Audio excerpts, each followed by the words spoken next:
আর হাইকোর্টের নির্দেশ আসার পর, হাইকোর্টের অনুমতি আসবার পরেই শুভেন্দু অধিকারীর সভার প্রস্তুতি ইতিমধ্যে তুঙ্গে। আজ আদালতের নির্দেশে শুভেন্দু অধিকারী সেখানে সভা করতে যাবেন।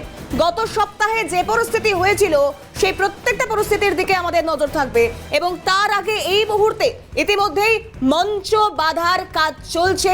তমাল আমাদের প্রতিনিধি আমাদের সঙ্গে সরাসরি রয়েছে, তমালের কাছে যাওয়ার চেষ্টা করব। তমাল, হাইকোর্টের নির্দেশের পর, অনুমতির পর মঞ্চ বাঁধার কাজ ইতিমধ্যেই শুরু হয়ে গিয়েছে।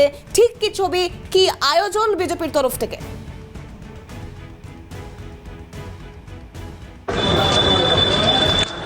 দেখো, একদমই তাই।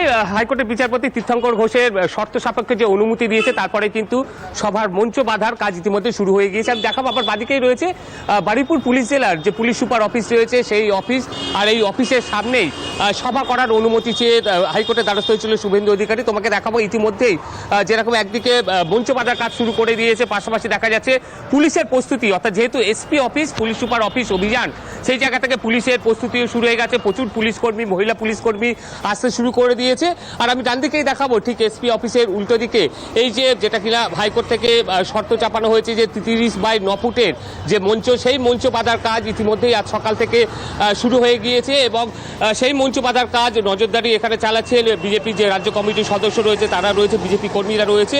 আমরা জানবো কি কি শর্ত সাপেক্ষে এই সভার অনুমতি পাওয়া গিয়েছে। কারণ 19শে মার্চ আমরা দেখেছিলাম শুভেন্দু অধিকারীর মিছিল, এবং সবার আগে রণক্ষেত্রে চেহারা নিয়েছিল বারুইপুর তৃণমূলের দুটি কর্মসূচি ছিল, যেখান থেকে কালো পতাকা দেখা হয়েছিল, এবং শুভেন্দু অধিকারী পরবর্তীতে সেই মিছিল সভা বাতিল করেছিলেন, কারণ তার উপর হামলা হয়েছে বলে অভিযোগ তুলে।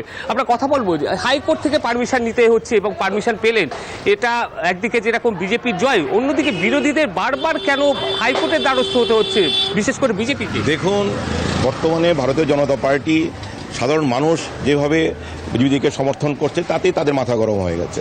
আজকে বারুইপুরে আপনারা জানেন যে আমাদের এই রামনগরে একটি মন্দির আগুন দিয়ে পুড়িয়ে দেওয়া হয়েছিল, মূর্তি ভাঙর চক্র। তার পরিপ্রেক্ষিতে মাননীয় বিরোধী দল নেতা মাননীয় শুভেন্দু অধিকারী মহাশয় এসেছিলেন বারুইপুরে, কিন্তু একই দিনে আমাদের পারমিশন থাকা সত্ত্বেও একই জায়গায় একই দিনে প্রশাসন তাদেরকেও, তৃণমূলকেও পারমিশন দেয়। যেটা দেওয়া হয়েছিল ভারতীয় জনতা পার্টির সঙ্গে তৃণমূলের একটা ক্ল্যাশ সৃষ্টি করা, সেইটা আমরা বুঝতে পেরেছি। এবং মাননীয় শুভেন্দু অধিকারী বিচক্ষণ লোক, উনি তৎক্ষণাৎ এই প্রোগ্রামটা ক্যান্সেল করেন এবং আমরা সঙ্গে সঙ্গে হাইকোর্ট করি। হাইকোর্ট থেকে শর্ত সাপেক্ষ আমাদের আজকে এই প্রতিবাদ এবং বিক্ষোভ মিছিলের পারমিশন দিয়েছেন, সেটা আজকে আমরা করতে যাচ্ছি।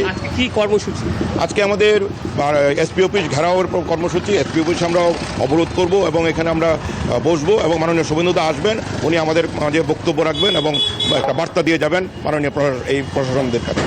আমরা রাজ্য কমিটির সদস্য উত্তম করার সঙ্গে কথা বললাম, দেখাবো এই যে মঞ্চ বাঁধার কাজ ইতিমধ্যেই শুরু করে দিয়েছে, যেখানটা দেখা যাচ্ছে মিস্ত্রিরা। কিন্তু সব থেকে বড় কথা, যে পারমিশন দেওয়া হয়েছে হাইকোর্টের তরফ থেকে, তাতে কিন্তু বেশ কিছু বিধিনিষেধ আছে, শর্ত আছে।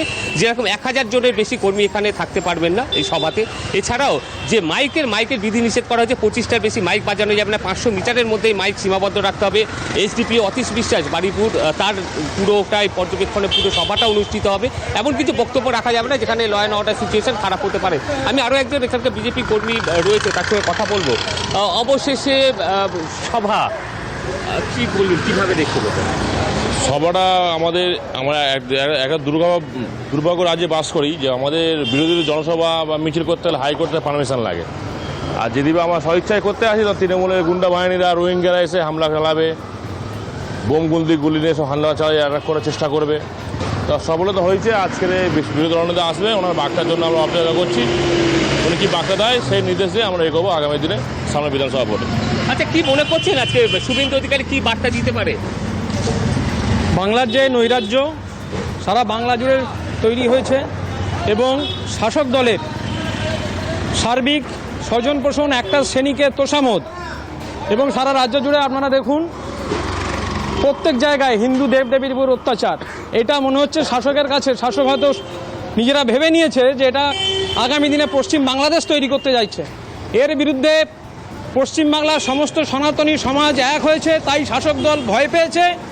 এমনকি ভয় পেয়েছে পশ্চিমবঙ্গ সরকারের বিধানসভার সম্মানীয় স্পিকার মহোদয়, তাই তার এলাকায় বিরোধীদের কোনো মিটিং মিছিল করতে পর্যন্ত দিচ্ছেন না।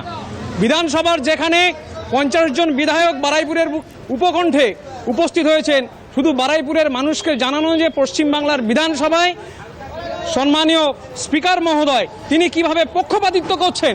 তমাল, স্পিকার এখান থেকে একটা বিষয় জানতে চাইবো তমাল, গত সপ্তাহে ঠিক যা যা ফেস করতে হয়েছে রাজ্যের বিরোধী দলনেতাকে, অর্থাৎ তৃণমূলের সভা, রাস্তার ধারে সেই সভা থেকে কালো পতাকা দেখানো, বিক্ষোভের মুখে পড়া, এই সমস্ত কিছুর পুনরাবৃত্তিও যদি আজ ঘটে, সেক্ষেত্রে কি কি করণীয়? বা পর্যাপ্ত পরিমাণে পুলিশ মোতায়েন করা, 1000 জনের বেশি হয়তো সেখানে জমায়েত করতে পারবে না, কিন্তু অন্যত্র জমায়েত করলে সেখানের ব্যবস্থাপনা ঠিক কি কি রয়েছে?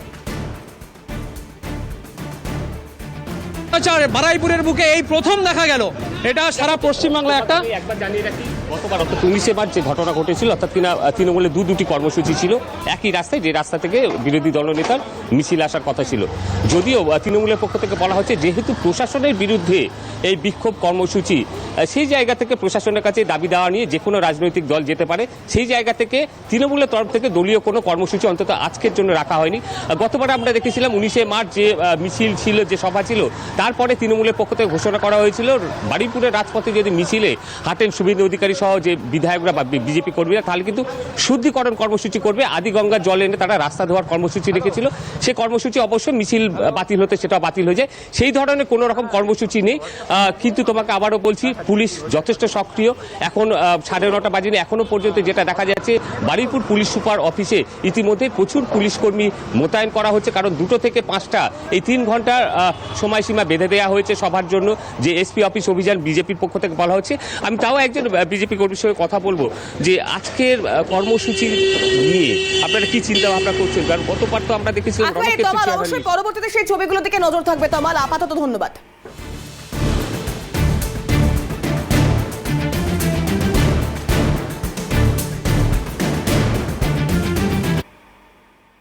কিন্তু এরপর শুভেন্দু অধিকারী কি বলছেন? তিনি বলছেন হাইকোর্টের নির্দেশে বারুইপুরে দেখা হবে। এ নিয়ে 78 বার নির্দেশ দিতে হলো হাইকোর্টকে। ভোটের আগে মনে হয় সেঞ্চুরি হয়ে যাবে। জ্যোতিবাবু, বুদ্ধবাবুর আমলে কখনো এই পরিস্থিতিতে পড়তে হয়নি মমতাকে, এমনটাই মন্তব্য বিরোধী দলনেতা।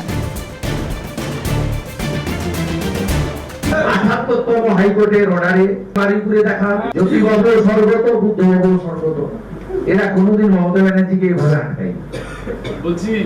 আমার মনে পড়ছে না মমতা ব্যানার্জি হাইকোর্টে গিয়ে কোনো কর্মসূচি করেছে। নতুন বাংলা আশা করছি ভোট আস্তে আস্তে 100 পেরিয়ে যাবে হাইকোর্টে যাওয়া। ভয়ঙ্কর অবস্থা, মিছিল করতে গেলে, মিটিং করতে গেলে হাইকোর্টে যেতে হয়। তবে এটা সিপিএম এর ক্ষেত্রে অ্যাপ্রোপ্রিয়েট নয়, বিভিন্ন সাইনবোর্ড কংগ্রেসের ক্ষেত্রেও লাগে, এসিসিরও লাগে, শুধু বিজেপি।